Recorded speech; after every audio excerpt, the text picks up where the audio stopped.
எது செய்தாலுமே ஒரு கண் திருஷ்டி அப்படிங்கிறது ஏற்படுது. முதல்ல கண் திருஷ்டி அப்படின்னா என்ன, அது ஏன் ஏற்படுது அப்படிங்கிறத பற்றி ஒரு பொதுவான ஒரு விளக்கம் கொடுத்துருங்களா? 10 பேருடைய கண்கள் ஓரிடத்தில் பார்த்தால் அது வினையாக மாறி அவங்களுக்கு அது செயல்பாடு ஆகியது. அப்போ எல்லாத்துக்குமே திருஷ்டி வருமானு பார்த்தா கண்டிப்பாக கிடையாது. கண் திருஷ்டி அப்படிங்கிறவங்க எந்தெந்த ராசி நேயர்களுக்கு அதிகமாக பாதிக்கும்? இப்போ ராசி அடிப்படையில் இப்போ இந்த ராசி கண் திருஷ்டி ராசி, வீடு கட்டி வரக்கூடிய திருஷ்டிக்கு எந்த மாதிரி பரிகாரங்கள் செய்தால் அந்த திருஷ்டி விலகும்? அந்த திருஷ்டி எங்கிருந்து உருவாகுதுன்னா பூமியிலிருந்து உருவாகுது முதல்ல. அப்போ நீங்கள் வீடு கட்டுறதுக்கும் போது பூமி தோஷம் இருக்கா முதல்ல நம்ம பார்க்க வேண்டியது. இப்போ திருமணம் செய்யக்கூடியவங்க திருமணம் முடிஞ்சதுமே அவங்க வீட்டில் ஒரு பிரச்சனைகள், அந்த திருஷ்டினால ஏதாவது ஒரு விஷயங்கள் நடக்குது. திருமணம் செய்ததுக்கு அப்புறம்னு ஒரு விஷயம் இருக்கு, திருமணம் நடக்கிறதுக்கு முன்னாடின்னு ஒரு விஷயம் இருக்கு. திருமணமே இப்போ குழந்தை பிறந்த பின்பு ஒரு திருஷ்டி ஏற்பட்டு குழந்தைக்கு ஏதாவது ஒரு நலக்கம் ஏற்படுது, அந்த மாதிரி ஏதோ ஒரு விஷயங்கள் நடக்குது. குலதெய்வ வழிபாடு ரொம்ப முக்கியம் எல்லாத்துக்குமே அப்படின்னு சொல்லுவேன். இப்போ ஒரு வாகனம் வாங்குறாங்க, உதாரணத்துக்கு ஒரு கார் வாங்குறாங்கன்னு வச்சுக்கலாமே, அப்போ ஒரு கண் திருஷ்டி ஏற்படுது. நம்மளுடைய ஜாதக கட்டத்தில் அந்த யோகம் இருக்கா, நம்மளுக்கு வண்டி வாங்கின யோகம் கரெக்டாக இருக்கா, செவ்வாயும் சனியும் சேர்ந்த பார்வை இருந்தால் கண்டிப்பாக வண்டி வாகனம் அடிக்கடி ப்ராப்ளம்ஸ் கொடுக்கும். இப்போ கண் திருஷ்டி ஏற்படும்போது பொதுவாக ஒரு கோயில் வழிபாடு அப்படின்னா எந்த மாதிரி வழிபாடு பண்ணும்போது திருஷ்டிகள் வந்து குறையும் அப்படிங்கிறத பற்றி? கோயில் வழிபாடு, குலதெய்வ வழிபாடு. வீட்டிலேருந்து வழிபடும் போது என்ன பண்ணணும் அப்படின்னா,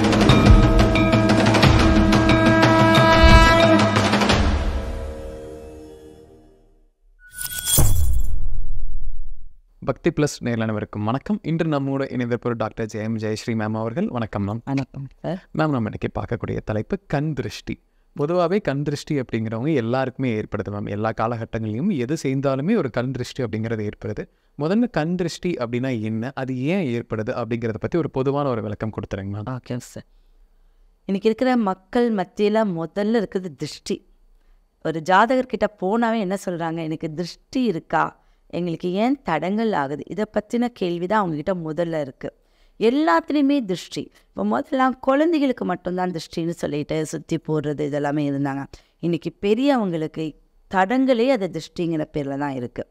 அப்போ இந்த கண் திருஷ்டி அப்படிங்கிறது ஒவ்வொரு விஷயங்கள் நம்ம செய்யும் பொழுது, நல்ல காரியங்கள் நம்ம செய்யும் போது, இல்லை நம்ம ஒரு விசேஷங்கள் பண்ணும்போதோ, வீடு கட்டுறது, வண்டி வாகனம் வாங்கும்போதோ, இல்லை நம்மளுக்கு ஏதாவது ஒரு பிரம்மாண்டமான ஒரு விஷயம் பண்ணும்போதோ, இல்லை தொழில் அமைக்கும் போதோ, இது 10 பேர்த்துடைய கண்கள் ஒரே இடத்தை நோக்கி பார்க்கும்போது அங்கே வினையாக மாறிடுது. யாரும் நம்மளுக்கு எந்த விதத்துலேயும் அவங்க எதுவும் செய்ய போகிறதில்ல. ஆனால் வினை என்பது 10 பேருடைய கண்கள் ஓரிடத்தில் பார்த்தால் அது வினையாக மாறி அவங்களுக்கு அது செயல்பாடு ஆகிறது. அப்போ எல்லாத்துக்குமே திருஷ்டி வருமானு பார்த்தா கண்டிப்பாக கிடையாது. இப்போ கண் திருஷ்டி அப்படிங்கிறவங்க எந்தெந்த ராசி நேயர்களுக்கு அதிகமாக பாதிக்கும் அப்படி ஏதாவது இருக்கா மேம்? இல்லை ஏதாவது அடிப்படையில் கண் திருஷ்டி ஏற்படும் அப்படிங்கிறத கணிக்க முடியுங்களா? இப்போ ராசி அடிப்படையில் இப்போ இந்த ராசி கண் திருஷ்டி ராசின்னெல்லாம் சொல்லவே முடியாது. திருஷ்டி என்பது அனைத்து மக்களுக்கும் இருக்குது, அனைத்து ராசினருக்குமே இருக்குது. அப்போ அவங்கவுங்களுடைய ராசிக்கு லக்னத்துக்கும் இது ஒரு கனெக்டடாக இருக்குது. இப்போ இவங்க லக்னத்தில் இருந்து 6, 8, 12ஆம் இடத்தில் இருக்கக்கூடிய அமைப்பு திருஷ்டி அமைப்பு. அப்போ அதில் தான் கண்டங்களையும் விரயத்தையும் பிரச்சனைகளையும் சந்திக்கிறாங்க. இப்போ 6னா ருணரண ரோகம், ஒரு நோய்வாய்ப்படுறது, அதில் தான் சந்திக்கிறாங்க. 8னா கண்டம், 12னா விரயம். அப்போ இந்த தசா காலங்களும் புத்தி அந்தரம் ஓடும் காலங்களில் அதற்குண்டான அமைப்பு அவங்க திருஷ்டியாக மாறிடுது. தடங்கல்கள் தான் திருஷ்டின்னு நம்ம சொல்கிறோம் இல்லைங்களா? இப்போ ஒரு நோய்வாய்ப்படுறோம், தீரவே தீராது, என்ன கண்டுபட்டுச்சோ தெரியல அப்படி சொல்கிறாங்க. அப்போ ஒரு வீடு கட்டுறோம், என்ன கண்டுபிடிச்சோ தெரியல, என்னுடைய கணவருக்கு இப்படி ஆச்சு. இப்படி நிறைய விஷயங்கள் சொல்லிட்டு வர்றதுக்கு இந்த தசாவும் புத்தியும் கண்டிப்பாக முழு காரணம். இப்போ கண் திருஷ்டி மேம் ஒவ்வொரு காலகட்டங்களில் ஏற்படுது. ஒரு உதாரணத்திற்கு இப்போ ஒருத்தங்க ஒரு வீடு கட்டுறாங்க அப்படிங்கிற பட்சத்தில் கட்டாயம் ஒரு கண் திருஷ்டி ஏற்படுது. அந்த வீட்டில் இருக்கும்போது ஏதோ ஒரு பிரச்சனை உருவாகுது. அப்போது அப்படி வீடு கட்டி வரக்கூடிய திருஷ்டிக்கு எந்த மாதிரி பரிகாரங்கள் செய்தால் அந்த திருஷ்டி விலகும் அப்படிங்கிறத பற்றி சொல்லுங்கள். சரியான கேள்வி. ஏன்னா இன்றைக்கி நிறையா பேர் வீடு கட்டி அனுபவிக்க முடியாமல் இருக்காங்க. நீங்கள் பார்த்தீங்கன்னா வீடு கட்டியிருக்காங்க, ஒரு வருஷத்தில் அந்த கணவனோ அந்த வீட்டுக்குள்ள உரிமையாளர் நோய்வாய்ப்படுறாங்க. அதை நம்ம கண்கூட இப்போ பார்த்துட்ருக்கோம். ஏன் அப்படின்னா அந்த திருஷ்டி எங்கேருந்து உருவாகுதுன்னா பூமியிலேருந்து உருவாகுது முதல்ல. அப்போ நீங்கள் வீடு கட்டுறதுங்கும் போது பூமி தோஷம் இருக்கா முதல்ல நம்ம பார்க்க வேண்டியது பூமி தோஷம் இருக்கா. அப்போ எப்படி நான் பூமி தோஷம் இருக்கிறது பார்க்க நம்மளால கணிக்க முடியாது.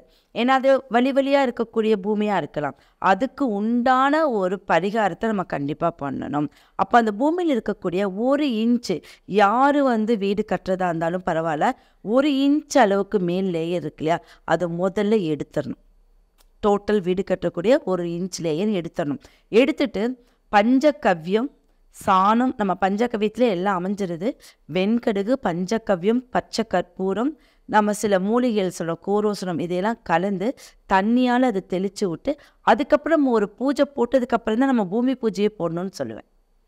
அப்போ அதில் ஏதாவது ஜீவராசிகள் இறந்திருந்தாலோ இல்லை ஏதாவது தோஷம் இருந்திருந்தாலோ அது நிவர்த்தி ஆகிடும் அப்படின்னு. அப்போ வீடு கட்டினதுக்கு அப்புறமா என்ன பண்ணணும் இவங்க அப்படின்னா, 1 வருஷத்துக்கு அந்த வீட்டுடைய அமைப்பை கரெக்டான முறையில் பாதுகாக்கணும். அப்போ தான் அந்த வீட்டுடைய உரிமையாளர்களை யாரும் பாதிக்காது. அப்போ 48 நாட்கள் வீடு கட்டி வந்ததுக்கு அப்புறமும் வீடு கட்டி வர்றதுக்கு முன்னாடி 48 நாட்கள் விளக்கு போட்டு இவங்க குலதெய்வ வழிபாடு கண்டிப்பாக பண்ணணும். அந்த 48 நாட்கள் நான்வெஜ் செய்யக்கூடாது. இது எல்லாரும் நிச்சயமாக ஏற்படுத்திக்கிட்டா அந்த 1 வருஷத்தை தாண்டிட்டா திருஷ்டியிலேருந்து போயிடும். Okay ma'am. இப்போ திருமணம் செய்யக்கூடியவங்க திருமணம் முடிஞ்சதுமே அவங்க வீட்டில் ஒரு பிரச்சனைகள், அந்த திருஷ்டினால ஏதாவது ஒரு விஷயங்கள் நடக்குது. அப்படி திருமணம் செய்யும்போது திருஷ்டி ஏற்பட்டால் அவங்க செய்ய வேண்டிய விஷயங்கள் என்னவா இருக்கும்? ஓகே, திருமணம் செய்ததுக்கு அப்புறம்னு ஒரு விஷயம் இருக்குது, திருமணம் நடக்கிறதுக்கு முன்னாடின்னு ஒரு விஷயம் இருக்குது. திருமணமே லேட் திருமணம், திருமணத்துக்கே எங்களுக்கு வரல அப்படின்னு ஒன்று, இல்லை திருமணமாய் போனதுக்கப்புறம் எனக்கு பிரச்சனை. அப்போ திருமணமாய் போனதுக்கப்புறம் பிரச்சனை அப்படின்னா அந்த வீட்டோடைய சூழ்நிலை கெட்டு போயிருக்கும். யார் புகுந்த வீட்டோடைய அமைப்பு.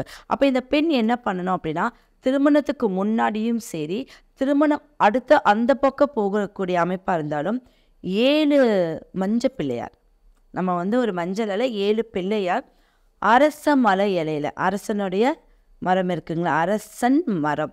அப்போ அரசனை போல் ஒரு கணவன், அரசாங்கம் போல் நம்ம வாழ்க்கை வாழணும் அப்படின்னா அரச மலை இலையில் 7 பிள்ளையாரை வச்சு வழிபட்டு தினமும் ஒரு பிள்ளையாராக எடுத்து அவங்க கரைச்சி ஒரு செடிக்கு ஊற்றிட்டு வரலாம். அது நம்ம குறிப்பிட்ட செடி அந்த மாதிரிலாம் தேவையில்லை, நார்மலான ஒரு செடிக்கு ஊற்றிட்டு வரலாம். இவங்க திருமணத்துக்கு முன்னாடி இருக்குன்னா அது நவகிரக தோஷம். திருமணத்துக்கு முன்னாடினா திருமண தடைக்கு உண்டானது நவகிரக தோஷம். நவ தானியத்தை எடுத்து 9 மூட்டையாக கட்டி ஒவ்வொரு மூட்டையும் தினமும் ஒரு மூட்டையை தலகாணிக்கடியில் வச்சு படுத்து இப்படி 9 மூட்டை வச்சு 9வது நாள் எல்லாத்தையும் எடுத்து செடிக்கு போட்டு சொல்லிடுங்க. நல்லா குளிச்சுட்டு ஒரு பைரவர் சிவனை வழிபட்டு வந்தாங்கன்னா அவங்க நவகிரக தோஷத்துலேருந்து விடுபடுவாங்க. அதுக்கப்புறம் அவங்களுக்கு ஃபுல் டீட்டெயில் பார்த்திங்கன்னா அவங்க லக்னம் இதை வச்சு நம்ம ஜாதக கட்டத்தில் பார்க்குறோம். இப்போ குழந்தை பிறந்த பின்பு ஒரு திருஷ்டி ஏற்பட்டு குழந்தைக்கு ஏதாவது ஒரு நலக்கம் ஏற்படுது, அந்த மாதிரி ஏதோ ஒரு விஷயங்கள் நடக்குது. அப்படி ஏற்படக்கூடிய திருஷ்டிக்கு என்ன பரிகாரம் செய்தால் அந்த திருஷ்டி விலகும்? ஓகே, குழந்தை பிறப்புன்னா பாலரிஷ்ட தோஷம்னு சொல்லுவாங்க. அப்போ பாலரிஷ்ட தோஷம் அப்படிங்கிறது 5ஆம் இடத்தை குறிக்குது. அப்போ 5ஆம் இடத்துல குரு நின்னாலோ குருவோட மாந்தி நின்னாலோ அந்த பாபகிரகங்கள் எது இருந்தாலுமே குழந்தை தோஷம். அப்போ குழந்தை உருவாகிறதுக்கு லேட்டு, இல்லை வம்ச ரீதியாகவே குழந்தை கிடைக்கல, இல்லை எனக்கு 2-3 அபார்ஷன் ஆயிருக்கு, இதெல்லாமே அவங்க சொல்லுவாங்க. அப்போ அந்த தோஷத்துக்கு நம்ம சிம்பிளாக ஒரு பரிகாரம், குலதெய்வ வழிபாடு ரொம்ப முக்கியம் எல்லாத்துக்குமே அப்படின்னு சொல்லுவேன். நீங்கள் என்ன பண்ணணும்னா, நீர்நிலை இருக்குல்ல, நீர் தான் கர்ப்பப்பைக்குள்ளே இருக்கக்கூடிய நீர்நிலை இருக்குது. அப்போ நீர் சார்ந்த இடத்துக்கு போய் அங்கே இருக்கக்கூடிய மீன்களுக்கு உணவளிக்கணும். அடுத்தது சப்த கன்னியர்கள் அப்படிங்கிறது வயதுக்கு வராத பெண்களை நம்ம எடுத்துக்கணும். ஒரு 7 குழந்தைகளை நம்மளுடைய சொந்தக்காரங்க இல்லை பக்கத்து வீட்டுக்காரங்க இந்த மாதிரி 7 பெண் குழந்தைகளை நீங்கள் தேர்ந்தெடுத்து அவங்களுக்கு ஒரு உணவு, எந்த மாதிரி உணவுனா 5 வகையான கலர் உணவு. இப்போ நம்ம எப்படி இந்த சாப்பாடு போடுறோம் இல்லையா, நம்ம வளகாப்பு சாப்பாடுன்னு சொல்கிறோம். அப்போது வெள்ளை, மஞ்சள், சிகப்பு, அந்த மாதிரி பச்சை இதிலெல்லாம் இருக்குது. அந்த வெரைட்டி ரைஸு 5 வெரைட்டி ரைஸ் அந்த குழந்தைகளுக்கு கொடுத்து அவங்களுக்கு நம்மளால் முடிஞ்ச ஏதாவது கிஃப்ட்டு கொடுத்து அவங்கக்கிட்டேருந்து குங்குமம் நம்ம நெத்தியில் வச்சுட்டா குலதெய்வ தோஷம் நிவர்த்தி ஆகிடும். இது சப்த கண்ணீர்களுடைய ஒரு வழிபாடுன்னு சொல்லலாம். ஓகே, இப்போ ஒரு வாகனம் வாங்குறாங்க, உதாரணத்துக்கு ஒரு கார் வாங்குறாங்கன்னு வச்சுக்கலாமே. அப்போது ஒரு கண் திருஷ்டி ஏற்படுது. அப்போ அந்த கண் திருஷ்டி ஏற்பட்டு ஏதாவது ஒரு பிரச்சனை உருவாகிட்டே இருக்குங்க ஒரு நேரத்தில், அவங்க அதை விலகுவதற்கு எந்த பரிகாரங்கள் செய்யணும்? ஓகே, கண் திருஷ்டியில் வாகன திருஷ்டி ரொம்ப ரொம்ப முக்கியம். ஏன்னா உயிருக்கு சம்மந்தப்பட்டது அது. இப்போ ஒரு புது வண்டி வாங்கிட்டாங்க, புது வண்டி ரிப்பேர் ஆகாது, நம்மளுக்கு தெரியும். ஆனால் அதுவே ரிப்பேர் ஆகும்போது நம்மளுக்கு நேரம் கெட்டு போச்சுன்னு சொல்லுவாங்க இல்லையா? அப்போ நம்மளுடைய ஜாதக கட்டத்தில் அந்த யோகம் இருக்கா, நம்மளுக்கு வண்டி வாங்கின யோகம் கரெக்டாக இருக்கா, செவ்வாயும் சனியும் சேர்ந்த பார்வை இருந்தால் கண்டிப்பாக வண்டி வாங்கணும் அடிக்கடி ப்ராப்ளம்ஸ் கொடுக்கும். செவ்வாய் சனி சாரத்துலேயோ சனி செவ்வாய் சாரத்துலையோ இருந்தாலும் அந்த பிரச்சனைகளை நம்மளுக்கு கொடுக்கும்.